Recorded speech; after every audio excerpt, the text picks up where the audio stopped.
Hi, I'm Michael, and this is Carelifornia. And yesterday was the big day for now President Joe Biden. There, I can finally say it and maybe not get so much heat in the comments.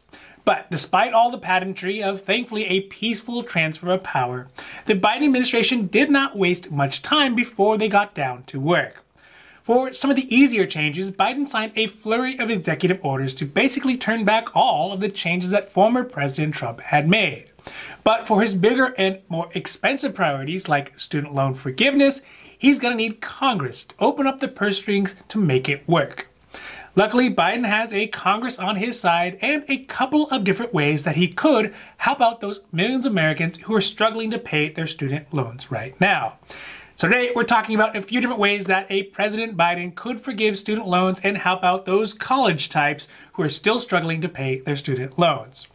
Now this is your daily dose. And before we get to it, if you like this information, if you find it interesting, if you find it helpful, please don't forget to like and subscribe.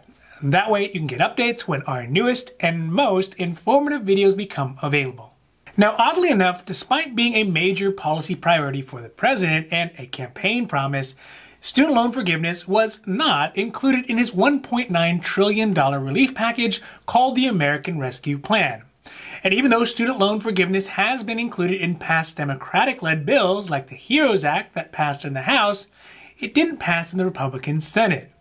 Furthermore, forgiveness was also not included in the most recent relief package passed in Congress back in December. But you can bet those leftover intro to macroeconomic books from sophomore year, the ones you've been keeping around just in case for some random reason you may eventually need them, that there will be a serious effort to get student loans forgiven in the near future. So with the political winds in favor of the Democrats for at least the next 2 years, Biden and Congress will no doubt try to get help out to those alumni who've been hit hardest by the lockdowns, pandemic, economic downturn, and are having a tough time paying off their student loans. So let's talk specifics about how President Biden and Congress could do this. The first and easiest way that has been discussed is to simply cancel $10,000 of student loans for every borrower. Although the amounts vary, this has long been a progressive talking point in some way, shape, or form, really from everybody from Bernie Sanders all the way up to President Biden. This could be done, though, through a standalone bill in Congress, or more likely, would be attached to another third stimulus package. It would be a one-time forgiveness of a lump sum and wouldn't have any restrictions on income or the ability of a person to pay back their initial student loan. Obviously, this would be the easiest way to go, but also likely one of the most expensive plans because it just provides $10,000 for everybody's student loan. It would include those folks who are actually able to make payments. The problem with this is that by giving everybody $10,000 in forgiveness, some of that money would be wasted on those who could pay back their loans, which would leave less money for those who are most in need. And although this would technically be fair, it wouldn't be the most efficient way to use the money. Another additional possible way that President Biden could forgive loans is to have a future deadline for loan forgiveness. So in addition to getting the $10,000 in forgiveness up front, there could be a set deadline in the future, like say 20 years, that any remaining student loan payments would be forgiven after that date. Now, to make sure this option isn't taken advantage of by those who could pay their student loans but are simply just trying to wait them out, they would first make the enrollment into this program based on income. Then they would set the ongoing monthly payments to be capped at a 5% of discretionary income. Right now, it's anywhere between 10 and 20%. And finally, at the end of the 20-year period, any money forgiven would be tax-free, so not taxed as income. Now, this one seems like a pretty reasonable possibility, but I do wonder how many of those underwater archaeologist majors are just going to wait out the 20 years to get their $150K in student loans forgiven.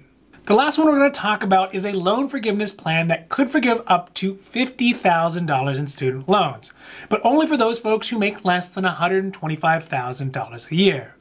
This one was previously proposed by Senator Elizabeth Warren out of Maryland and Chuck Schumer out of New York. It is probably the least likely of these three options we mentioned because of the number of $50,000. It just seems to be a bridge too far for Biden. In all of Biden's student loan forgiveness proposals, forgiveness always is hovering around $10,000. And realistically, $50,000 could put the president and the Democratic Congress in a tight place when voting time comes around and questions about spending come up, as they always do for Democrats.